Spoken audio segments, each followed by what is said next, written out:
Il est 9h22, c'est une expérience incroyable pour le coup, c'est le moins qu'on puisse dire. Stéphane Alix est avec nous, bienvenue, merci d'être avec nous. Vous êtes Bonjour. Journaliste, reporter de guerre et réalisateur et écrivain, et vous êtes fondateur de l'Institut de recherche sur les expériences extraordinaires. Avec ce livre, ce sera peut-être un film, vous voyez, je suis voyante. Nos âmes oubliées chez Albin Michel. Oui, et alors vous êtes un spécialiste aujourd'hui de la vie après la mort. Vous vous êtes beaucoup penché sur ces questions, peut-être parce que vous l'avez côtoyé aussi de près. Là, c'est un peu différent, en fait, dans ce livre. C'est un voyage à travers, un véritable voyage physique, mais aussi à travers vous-même, quoi. Une forme de miroir, quoi. C'est ça, racontez-nous. C'est vrai qu'après avoir passé une quinzaine d'années à être reporter de guerre et reporter sur le terrain en parcourant cette planète, la mort de mon frère, il y a 20 ans de ça, en 2001 m'a catapulté toutes ces questions existentielles qu'on se pose et qu'on ne prend jamais le temps d'explorer. Qu'est-ce qui se passe au moment de la mort? Est-ce qu'il y a quelque chose? Est-ce que c'est uniquement du domaine du religieux ou du philosophique? Ou est-ce que la science ou un journaliste peut enquêter sur ce sujet? Et donc, depuis 20 ans, j'enquête sur cette question parce qu'effectivement, on peut enquêter rationnellement. Et effectivement, c'est plus un voyage intérieur parce que les portes vers ces autres mondes, s'ils existent, ne sont plus à l'extérieur, ils sont peut-être à l'intérieur de nous, au cœur de notre cerveau. Dans le cerveau. Alors ça commence que vous avez, alors beaucoup de gens vont se retrouver là-dedans, aucun souvenir de votre passé, et ça c'est quelque chose qui vous interroge. C'est intriguant, effectivement, ça n'a jamais été quelque chose d'obsédant dans ma vie. Ouais. C'est plutôt une remarque un peu curieuse. Tiens, effectivement, j'ai aucun souvenir de mon enfance. Pourquoi? Bon, j'en sais rien. Peut-être que je me suis pris une gifle à un moment et puis que ça m'a fait zapper. Bon, ma femme, elle, suspectait qu'il y avait quand même quelque chose d'un peu plus grave depuis longtemps, mais elle n'a pas trop insisté là-dessus. Et puis, effectivement, de manière complètement attendue, les exercices et les expériences que j'ai tentées pour aller explorer les différents niveaux de ma conscience ont catapulté des parties de mon inconscient à la lumière. Et dans cet inconscient, il y avait des choses que je soupçonnais absolument pas. Mais c'est un déclic finalement, parce que vous vous rendez compte que vous avez une maladie auto-immune. Alors, au début, vous ne le savez pas, vous avez des douleurs, et c'est peut-être ça finalement qui déclenche. Et vous le dites, votre corps vous parle, il faut l'écouter. En fait, c'est ça, et c'est plus compliqué que ça. C'est-à-dire que, comme vous le dites, j'ai pas de souvenir de mon enfance. Depuis 8 ans, j'ai déclaré une maladie auto-immune qui m'empoisonne l'existence. Je suspecte que c'est mon corps qui veut me dire quelque chose. Qui envoie un message. Je pense que quand il y a des choses qui ne sont pas alignées dans notre vie, ça se manifeste par des dérèglements et qui passent notamment parfois par des maladies. Mais je ne sais pas où chercher. J'ai aucune idée et je pense que des gens qui nous écoutent aujourd'hui sont dans ce cas-là. On ne sait pas par quoi commencer. Oui. Et donc, le début. Et on a peur surtout peut-être de tomber sur des choses qui peuvent être compliquées à gérer. Et d'ailleurs, Effectivement. Oui.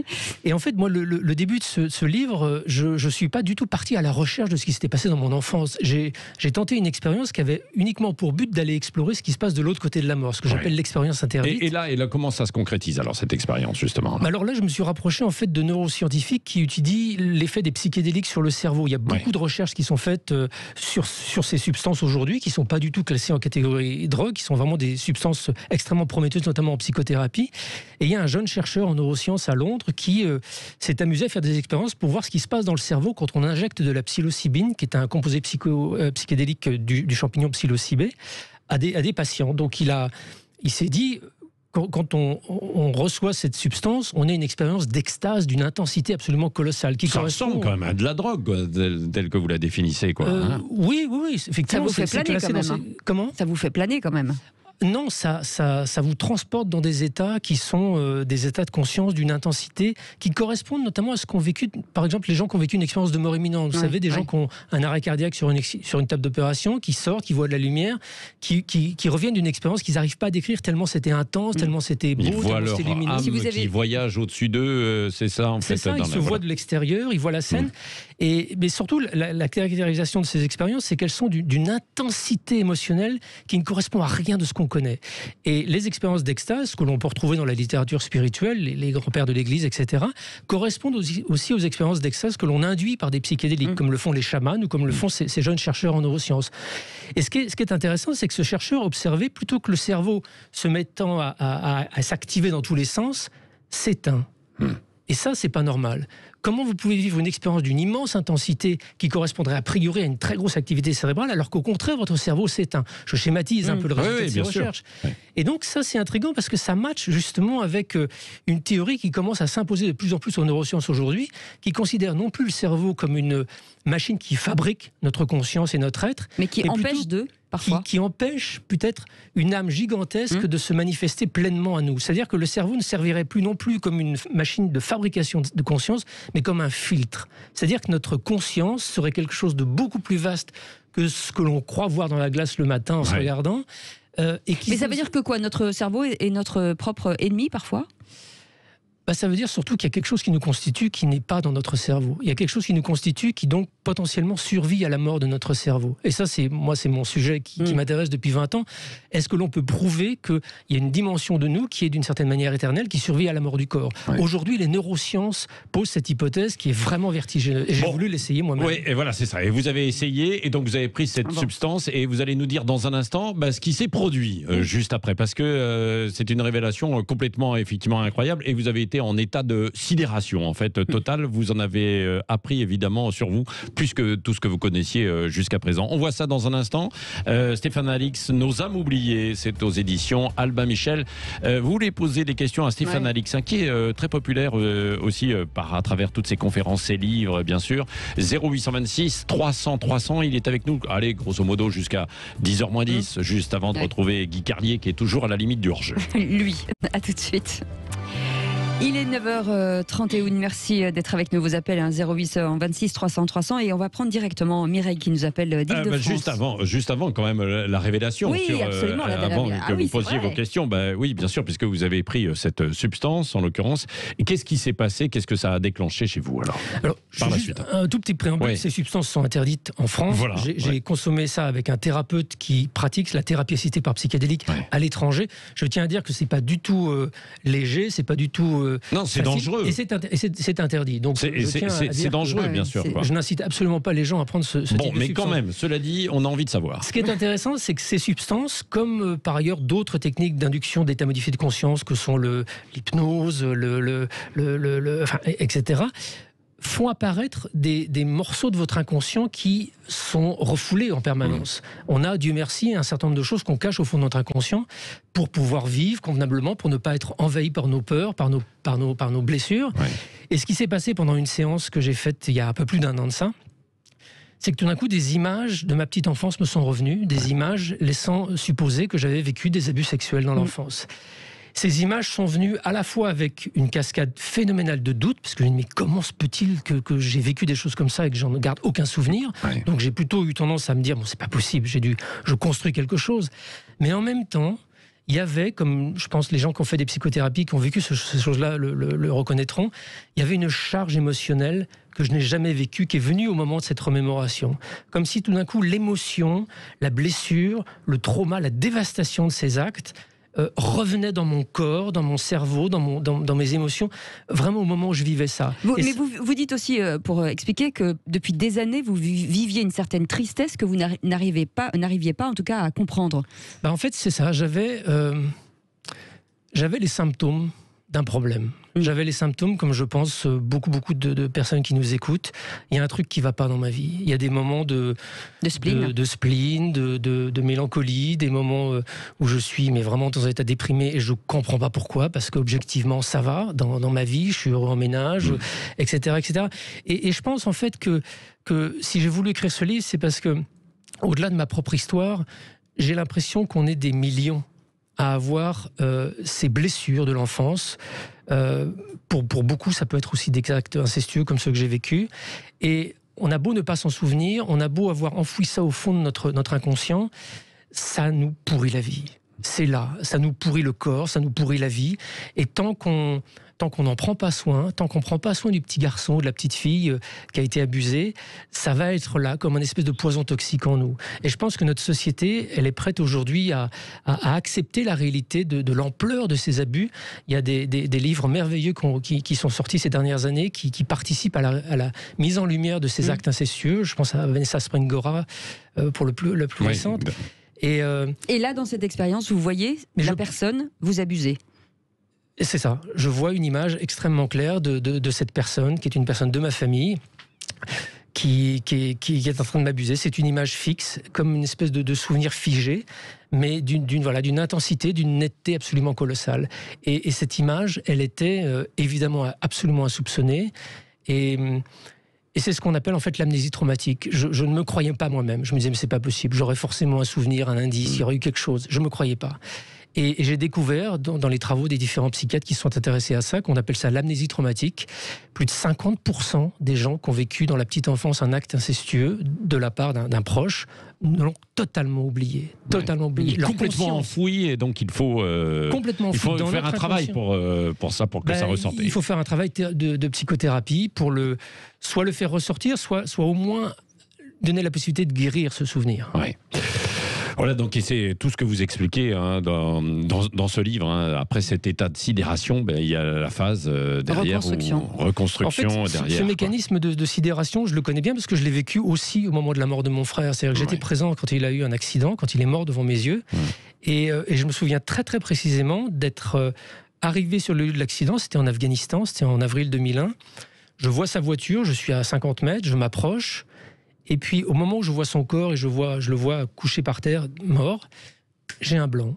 J'ai un blanc et il y a 10, 15 secondes de ma vie qui ont totalement disparu. Alors, elles n'ont pas disparu parce qu'elles sont en moi. Ce traumatisme, il est au fond de moi. Mais elles ont disparu de ma mémoire. J'y ai plus accès consciemment. Et c'est pour ça que j'ai pu plus facilement aussi accepter la possibilité que des actes comme ceux que j'ai vécu dans l'enfance aient pu être complètement effacé de la même manière. Parce que l'expérience est tellement sidérante, c'est le mot que j'avais employé, tellement sidérant, tellement impensable.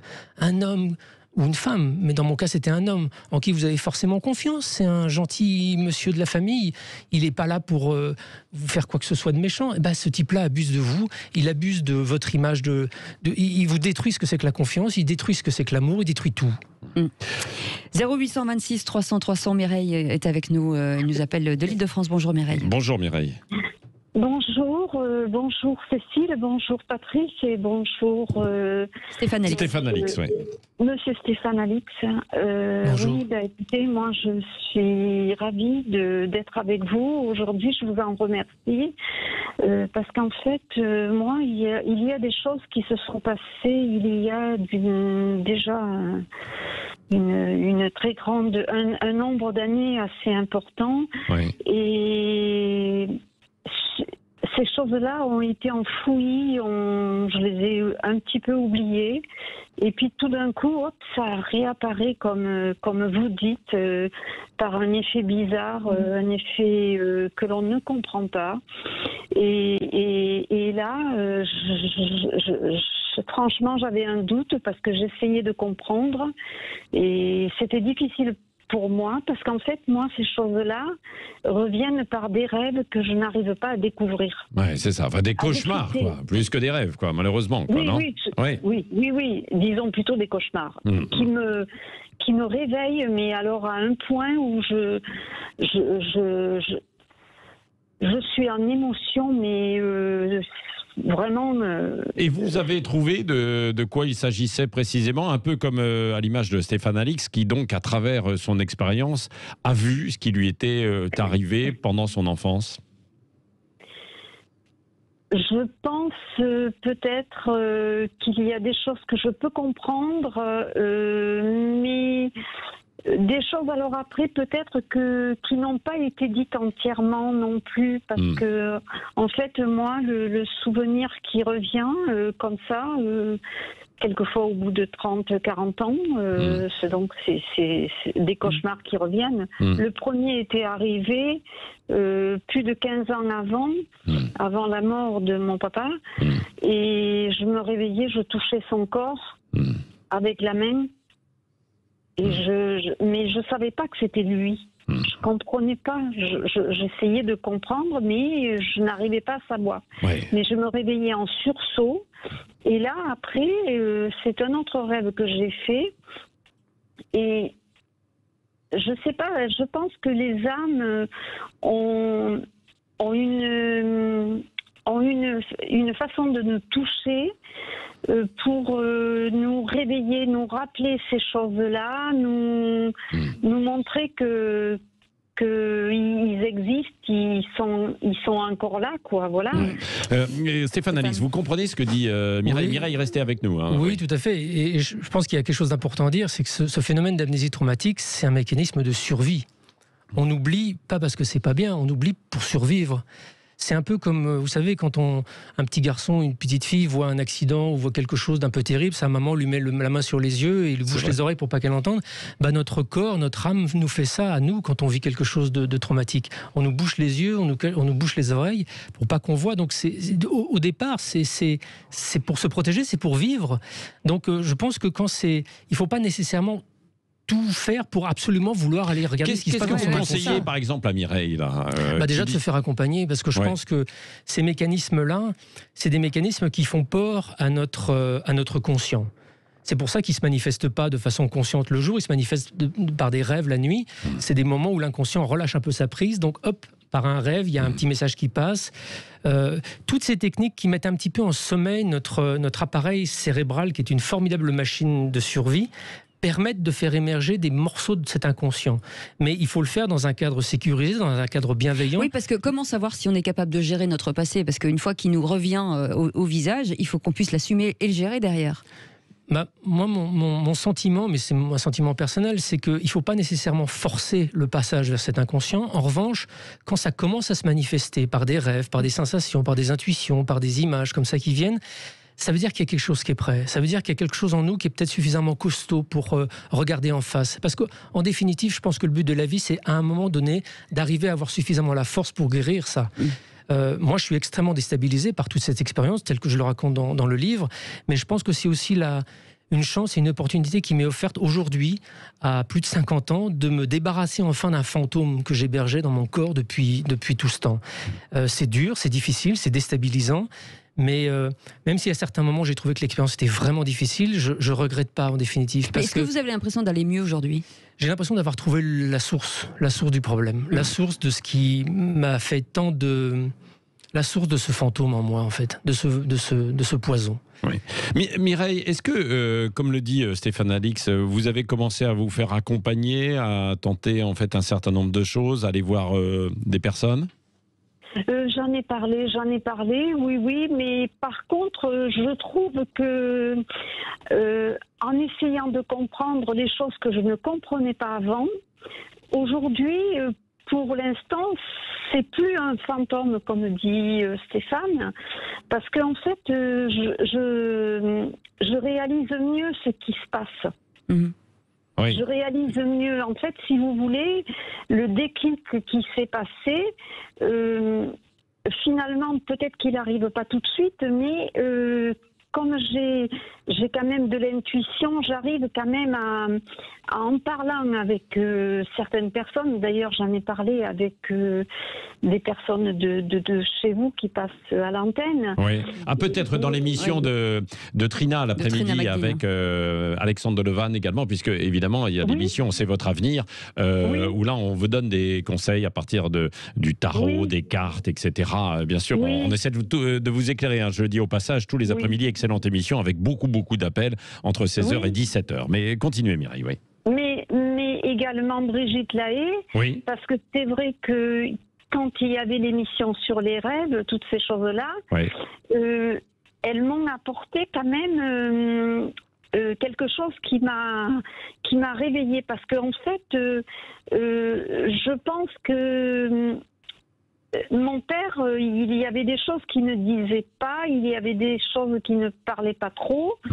Et puis, en réfléchissant, en écoutant un peu votre émission et en regardant un petit peu ces choses-là, il m'est revenu un souvenir. Je revois encore mon papa sur un banc en train de me parler et il m'expliquait, il me parlait que il était pas. Alors c'est vrai qu'il parlait pas de ces choses-là et j'étais contente qu'il puisse ouvrir un petit peu son cœur pour dire ces paroles.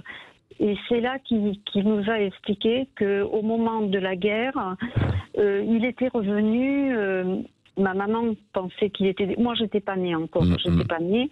Et donc, il était revenu en bateau. Et en fait, le bateau était parti, je pense que c'est du côté de Londres. Et là, on n'avait pas accepté qu'ils atterrissent là-bas. Et donc, je me rappelle, il disait tout le temps, ne m'appelez jamais plus France. Ouais. Donc, il est reparti. Et en fait, il a vécu un moment de traumatisme quand il était à la guerre. Oui, c'est ça. Et ensuite souffert d'amnésie, probablement, c'est de ce trauma, ce que vous décriviez. Merci, Mireille, évidemment, pour votre témoignage. Et courage, évidemment, à vous, Stéphane Alix. C'est exactement ça, quoi. Et ensuite, le cheminement, quoi. Il y a, je pense, dans nos existences, quantité de moments où, effectivement, on vit des choses qui sont un petit peu insupportable. Vous savez, ce qui est rigolo, c'est que la psychothérapie rejoint ce que disent les chamans, en fait. Les chamans parlent de fractionnement d'âme, c'est-à-dire à un moment où vous vivez une expérience trop difficile, un bout de votre âme se dit « Oh là là, mais c'est trop nul ici, moi je m'en vais », et hop, je repars dans le monde des âmes. Ouais. Ça, c'est la vision chamanique. Sauf que les psychiatres parlent de dissociation et décrivent en plan énergétique et psychologique exactement le même processus. C'est-à-dire qu'au moment du vécu d'un acte traumatique, incestueux comme moi, ou de la guerre, ou etc., une partie de vous juge la situation trop infernale et se dissocie de votre personnalité et part. Stéphane Alix, pour les gens qui nous écoutent, à qui on doit s'adresser ? Ben, je pense qu'il y a aujourd'hui quantité de psychothérapeutes qui sont formés à l'écoute de ces traumas. Je pense qu'il y a encore des efforts aujourd'hui à fournir pour sensibiliser notamment les professionnels de santé au fait que contrairement à ce que la psychanalyse freudienne essaie de nous dire, quand on imagine que son père nous a violés, c'est pas nécessairement un fantasme de notre part, ça peut être une réalité. Je crois que l'inceste a été déguisé sous certains costumes de la psychanalyse qui demandent à être nettoyés aujourd'hui, mais je pense qu'on a quand même aujourd'hui pas mal avancé grâce à plein de mouvements, plein d'écrits, et cette part invisible des traumas de l'inceste est en train aujourd'hui, je pense, de monter en lumière et de venir en lumière. Et voilà, j'ai rencontré, moi, sur mon chemin, énormément de psychothérapeutes de plein d'écoles différentes qui sont sensibles à ça. Ce qui est important, c'est d'être à l'écoute des émotions qui remontent et de ne pas les partager avec forcément les gens autour de nous qui ne sont pas les mieux disposés à nous écouter. C'est des gens qui vont être concernés émotionnellement. Allez voir des psys, il y en a beaucoup dans notre pays et qui sont bons. Pour faire travailler un peu votre cerveau, quoi, qui détient énormément de choses, quoi. Oui. Énormément. Et pour vous libérer surtout. C'est une forme de coffre-fort. Oui, exactement. Il faut le déverrouiller. Merci Stéphane Alix. Nos âmes oubliées aux éditions Albin Michel. C'est passionnant, touchant et évidemment émouvant. Et ça fait réfléchir. Hein. Oui, absolument. Cécile, vous allez... Ah bon, Non, franchement, ça fait réfléchir. Je trouve, c'est bien les témoignages des autres nous aident dans nos vies, vous le savez, Patrick. C'est l'intérêt de ces émissions que nous avons chaque jour sur Sud Radio. Merci beaucoup Stéphane Alix d'avoir été avec nous. Nos âmes oubliées aux éditions Albin Michel.